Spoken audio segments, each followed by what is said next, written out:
Hello students, कैसे हैं आप सब लोग। आपका स्वागत करते हैं आपके अपने YouTube channel physics bye Priyanka में। चलिए स्टार्ट करते हैं क्लास 10th का चैप्टर 2 अम्ल, क्षार एवं लवण, जिसको आप इंग्लिश में बोलते हैं एसिड, बेस एंड सॉल्ट्स। इसका फर्स्ट टॉपिक देखते हैं। फर्स्ट टॉपिक क्या है इसका? अम्ल, जिसको आप बोलते हैं एसिड्स। अम्ल होते क्या है? अम्ल वो पदार्थ है जो जल में घुलकर क्या करते हैं? हाइड्रोजन आयन देते हैं। वैसे तो इसकी बहुत सारी अवधारणाएं। स्टार्टिंग में हम कैसे चेक करते थे कि अम्ल क्या होते हैं? जो चीज़ें स्वाद में खट्टी हो, जैसे आपका नींबू हो गया, सिरका हो गया, वो क्या कहलाते थे? अम्ल। फिर उसके बाद कुछ चीज़ें ऐसी हैं जो हम खट्टेपन से आइडेंटिफाई नहीं कर सकते।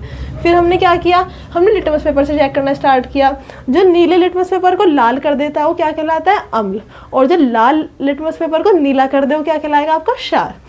लेकिन एक चीज़ जो सबके ऊपर बिल्कुल एग्जैक्ट फिट बैठती है वो क्या है? वे पदार्थ जल में घुलकर हाइड्रोजन आयन देते हैं वो क्या कहलाते हैं? आपके अम्ल कहलाते हैं। जैसे यहाँ पे हमने फर्स्ट एग्जाम्पल लिया है HCl का। HCl क्या है? जब हम इसकी जल से क्रिया कराते हैं ये हाइड्रोजन और क्लोरीन, H पॉजिटिव और क्लोरीन नेगेटिव आयन में टूट जाता है। ये क्या कहलाता है? आपका अम्ल कहलाता है। नेक्स्ट आपका H2SO4, ये भी इसी तरह से जब हम इसको जल में घोलते हैं तो क्या होता है? ये हाइड्रोजन आयन देता है, तो क्या कहलाता है? आपका अम्ल कहलाता है। नेक्स्ट आता है आपका क्षार, बेस। वे पदार्थ, अब जो अम्ल थे वो क्या थे? वो हाइड्रोजन आयन दे रहे थे। और क्षार क्या है? जो OH नेगेटिव आयन दे रहे हैं वो क्या कहलाते हैं? आपके क्षार कहलाते हैं। वह पदार्थ जल में घुलकर OH नेगेटिव आयन देते हैं वो क्या कहलाते हैं? आपके वो क्षार कहलाते हैं। ये स्वाद में कैसे होते हैं? कड़वे। जैसे अम्ल थे वो स्वाद में कैसे थे? खट्टे। और क्षार कैसे स्वाद में? वो स्वाद में कड़वे हैं। नेक्स्ट है लाल लिटमस को नीला कर देते हैं। जैसे वो अम्ल था नीले लिटमस को लाल कर रहा था, और क्षार क्या है? लाल लिटमस को नीला कर रहा है। अब एक चीज़ और होती है, जो क्षार होते हैं बहुत चिकने होते हैं। अगर आप वैसे पहचान करें छूकर, वो काफ़ी चिकने होते हैं, जबकि अम्ल इतने चिकने नहीं होते। नेक्स्ट आपको एग्जाम्पल देखते हैं हम। इसका फर्स्ट एग्जाम्पल क्या है? NaOH। जब हम इसको जल में घोलते हैं तो क्या होता है? ये अपने आयंस में Na पॉजिटिव और OH नेगेटिव में टूट जाता है, इसलिए क्या कहलाता है? क्षार।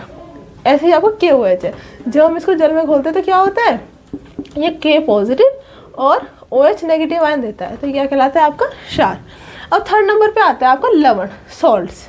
लवण क्या होता है? क्षार क्या थे? जो OH नेगेटिव आयन दे रहे थे। अम्ल क्या थे? जो H पॉजिटिव आयन दे रहे थे। अब लवण, साल्ट क्या है? ये है आपके न्यूट्रल, जो अम्ल और क्षार को मिलाने से बन रहे हैं। लवण वे पदार्थ है जो अम्ल और क्षार की उदासीनीकरण अभिक्रिया से बनता है। उदासीनीकरण अभिक्रिया क्या? एक का पॉजिटिव मिल गया, एक का नेगेटिव मिल गया, दोनों ने एक दूसरे से रिएक्शन कर ली और एक दूसरे को उदासीन कर दिया। ये क्या कहलाएंगे? आपके लवण कहलाते हैं। इनको क्या बोलते हैं आप? साल्ट। जैसे आपका एग्जाम्पल है इसमें फर्स्ट नमक का। नमक क्या है? NaCl। नमक का फॉर्मूला क्या होता है? NaCl। जब सोडियम और क्लोरीन की आपस में रिएक्शन होती है, या फिर मैं आपको एक रिएक्शन करके दिखाती हूँ अम्ल और क्षार की। यहीं पे इसका एग्जाम्पल देख लेते हैं। जैसे हमने यहाँ पे अम्ल फर्स्ट ले लिया आपका HCl, और क्षार कौन सा लिया? आपका NaOH। अब इनकी आपने परस्पर क्रिया करवा दी तो क्या होगा? हाइड्रोजन क्या करेगा? यहाँ पे OH नेगेटिव से क्रिया करे क्या बना लेगा? जल का निर्माण करेगा। और Cl किससे करेगा? Na से। ये Na से क्रिया करके NaCl आपका नमक या फिर सोडियम क्लोराइड बनाएगा। क्या बनाएगा? Sodium chloride. तो लवण क्या है? जो अम्ल और क्षार की परस्पर क्रिया से बनते हैं उसको क्या बोलते हैं? लवण बोलते हैं, साल्ट बोलते हैं। और इसमें क्या होता है? आपका सेकंड नंबर का प्रोडक्ट जो होता है आपको जल प्राप्त होता है। ये क्या कहलाते हैं? आपके लवण। अगर आपको हमारी वीडियो पसंद आई है तो हमारे चैनल को लाइक करें, शेयर करें, सब्सक्राइब करें।